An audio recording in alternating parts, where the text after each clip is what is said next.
Hi, 2026 SSLC result അങ്ങനെ വന്നിരിക്കുകയാണ്. ഏതാണ്ട് ഒരു വർഷത്തോളമുള്ള നമ്മുടെ ശ്രമങ്ങൾ, പരീക്ഷയ്ക്ക് ശേഷമുള്ള 1.5 മാസത്തെ കാത്തിരിപ്പ്, അതിനുശേഷം നമ്മുടെ അടുത്ത് ഈ റിസൾട്ട് എത്തിയിരിക്കുകയാണ്. ചിലർക്ക് വലിയ സന്തോഷം നൽകുന്നുണ്ടാവും റിസൾട്ട്, അല്ലേ? പക്ഷെ ചിലർക്ക് കുറച്ച് നിരാശയായിരിക്കും ഉണ്ടാവുക. കാരണം പ്രതീക്ഷിച്ച A+ലേക്ക് എത്തിയിട്ടുണ്ടാവില്ല, പ്രതീക്ഷിച്ച മാർക്കിലേക്ക് എത്തിയിട്ടുണ്ടാവില്ല. ചിലർക്ക് ഭയങ്കര ടെൻഷനായിരിക്കും.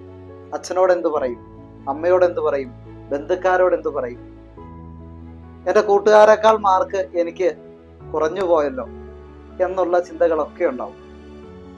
പക്ഷേ ഒരു A+ കൊണ്ട് അളക്കുന്നതല്ല നമ്മുടെ ജീവിത വിജയം എന്ന് പറയുന്നത്. ആണോ? ഒരിക്കലും അല്ല. ജീവിതമാകുന്ന വലിയൊരു പുസ്തകത്തിലെ ഒരു പേജ് മാത്രമാണ് SSLC എക്സാം എന്ന് പറയുന്നത്.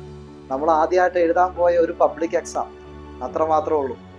+1 +2 ഏത് സ്കൂളില് ഏത് സ്ട്രീം എടുത്ത്, കൊമേഴ്സ് ആണോ സയൻസ് ആണോ കമ്പ്യൂട്ടർ സയൻസ് ആണോ, ഏതെടുത്ത് പഠിക്കണം എന്ന് നിശ്ചയിക്കാൻ വേണ്ടിയിട്ടുള്ള ഒരു എക്സാം.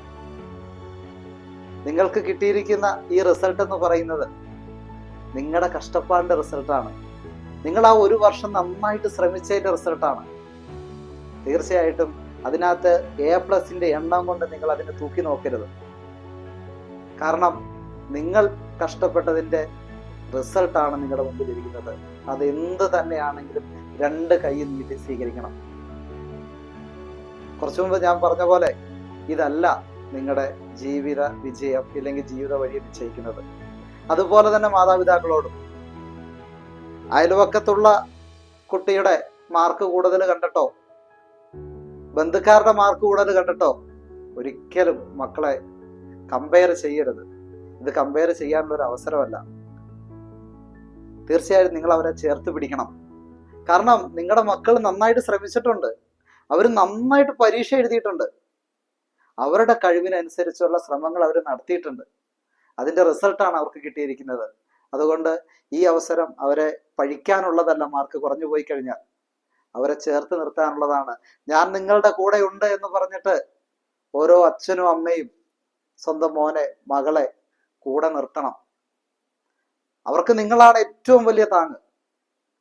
അപ്പോ ഈ റിസൾട്ട് നല്ല രീതിയിൽ നിങ്ങൾക്ക് ആഘോഷിക്കാൻ വേണ്ടി പറ്റട്ടെ. എന്ത് തന്നെ ആയി കഴിഞ്ഞാലും ഭംഗിയായിട്ട് ആഘോഷിക്കാൻ വേണ്ടി പറ്റട്ടെ. ദെൻ ആഘോഷങ്ങള് അതിര് കടക്കുകയരുത്. വലിയ വലിയ ആഘോഷങ്ങളിലേക്ക് പോയി കഴിഞ്ഞ് വലിയ വലിയ ദുരന്തങ്ങളിലേക്ക് അത് മാറരുത്. അപ്പോ നല്ല ഒരു ഭാവി നിങ്ങൾക്ക് ഓരോരുത്തർക്കും ഉണ്ടായിരിക്കട്ടെ എന്ന് മാത്രം പറഞ്ഞുകൊണ്ട് ബൈ.